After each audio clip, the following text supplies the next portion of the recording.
Assalamualaikum, salam sejahtera untuk kita semua. Om Swastiastu, Namo Buddhaya, salam kebajikan. Yang terhormat Pak Yakut Holil Kuomas, Menteri Agama Republik Indonesia. Yang terhormat Pak Nadiem Makarim, Menteri Pendidikan, Kebudayaan, Riset dan Teknologi Republik Indonesia. Yang terhormat Pak Muhammad Tito Karnavian, Menteri Dalam Negeri Republik Indonesia yang hari ini diwakili oleh Dirjen Polpum Bapak Dr. Bahtiar Masters of Science. Yang terhormat Pak Muhammad Ali Ramdhani, Dirjen Pendidikan Islam. Dan yang terhormat Pak Yandri Susanto, Ketua Komisi 8 DPR RI. Yang terhormat semua tamu yang saya banggakan. Sungguh sebuah kehormatan bagi saya diundang malam ini untuk mewakili generasi muda Indonesia dalam mengekspresikan opini kami mengenai moderasi beragama. Jujur saya tidak tahu kenapa saya yang diundang malam ini untuk hadir di sini, tapi saya harap pidato yang saya buat tadi malam bisa menggerakkan hati para hadirin hari ini. Sebagai generasi Z dan milenial, kamilah generasi yang akan bertanggung jawab dalam beberapa tahun ke depan atas arah yang akan diambil negara ini untuk menjadi negara yang lebih maju, modern, sejahtera, dan tentunya terkemuka di mata dunia. Thank you.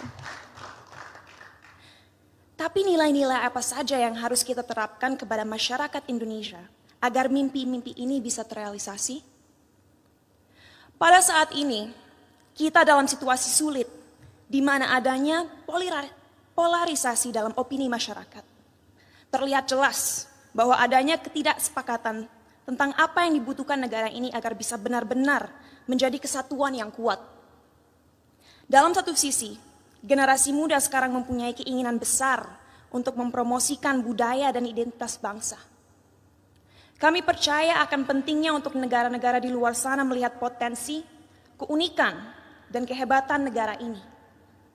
Tapi di sisi lain, sampai detik ini, kita semua masih sering berkelahi dan menjatuhkan satu sama lain hanya karena perbedaan ras, suku, dan terutama agama. Bagi saya pribadi, hal tersebut sungguh ironis.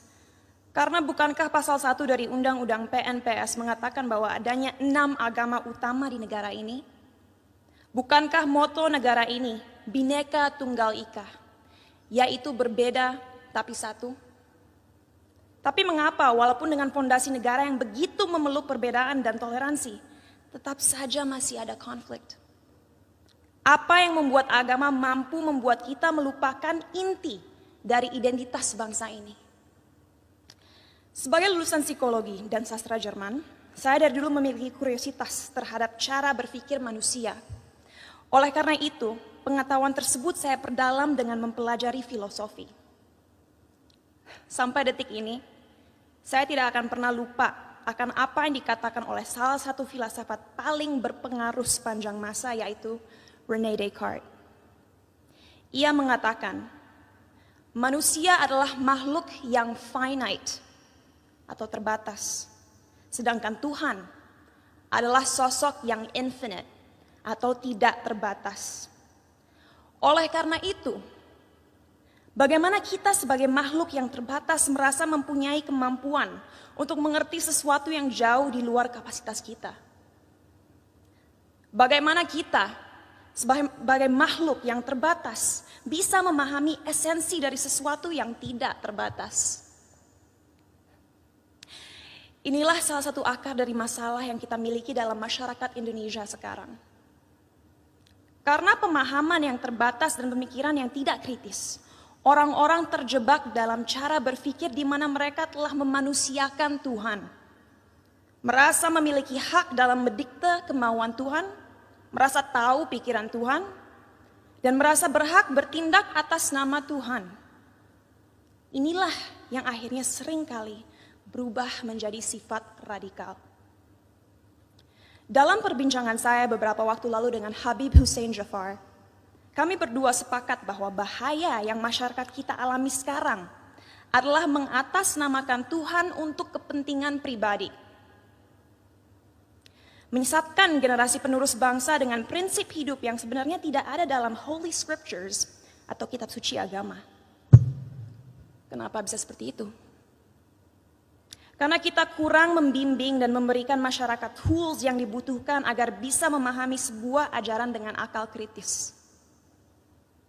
Sehingga mereka menjadi tersesat dalam cara berpikir mereka dan lupa akan pentingnya menyeimbangi segala ilmu yang dipelajari dan dimiliki dengan nilai-nilai yang ada dalam budaya, sains, ataupun aliran pemikiran lainnya.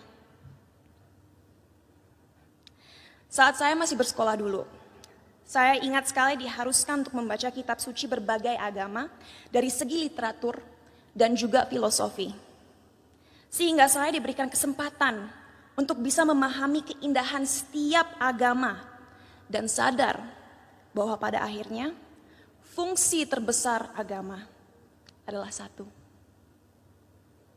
yaitu untuk membimbing kompas moral manusia. Untuk mengingatkan manusia bahwa kita harus memperlakukan satu sama lain dengan hormat. Bahwa kita harus bersyukur dan bahwa kita semua harus sadar bahwa waktu kita di dunia ini hanyalah singkat dan terbatas. Oleh karena itu, ingatlah untuk selalu menjadi seseorang yang rendah hati dan siap membantu satu sama lain. Jadi, apa yang harus dilakukan ke depannya agar bisa melawan segala kebohongan yang ada? Apa yang kita bisa lakukan untuk memberdayakan rakyat bangsa ini? Saya rasa jawabannya cukup jelas. Satu, penting sekali kita segera mengingatkan kembali saudara-saudara kita akan indahnya, kayanya, dan uniknya budaya-budaya yang kita miliki di negara ini. Sejak usia dini penting kita mengenalkan budaya negara ini tidak hanya di sekolah, tapi juga melalui media dan semua platform digital yang ada. Sebuah hal yang krusial untuk disadari bagi generasi muda akan relevannya budaya kita di dunia yang semakin modern. Our culture is cool, not old school. Kedua, ajaran agama yang ada dalam sistem pendidikan harus adil dalam merepresentasikan agama-agama yang ada di negara ini. Agar orang-orang bisa mengerti sejak usia muda bahwa semua agama itu mengajarkan kebaikan. Dan tidak seharusnya kita melecehkan dan menyakiti satu sama lain hanya karena sebuah perbedaan.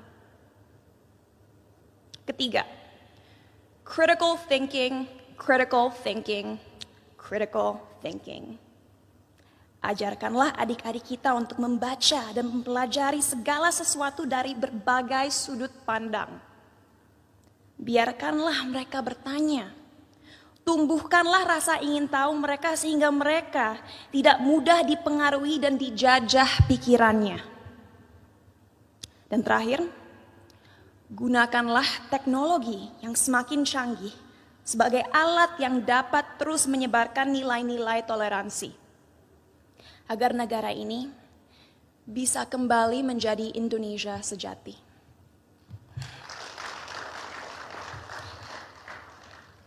Sebagai penutup, saya ingin membacakan quote berikut. A people without knowledge of their past, origin, and culture is like a tree with no roots. Tanpa fondasi yang kuat, tidak akan ada bangsa yang bisa bertahan. Oleh karena itu, ayo kita bersama-sama menjelmakan lambang Garuda dimanapun kita berada.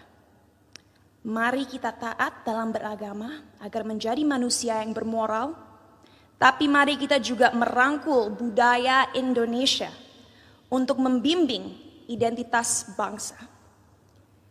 Terima kasih, salam sejahtera bagi kita semua.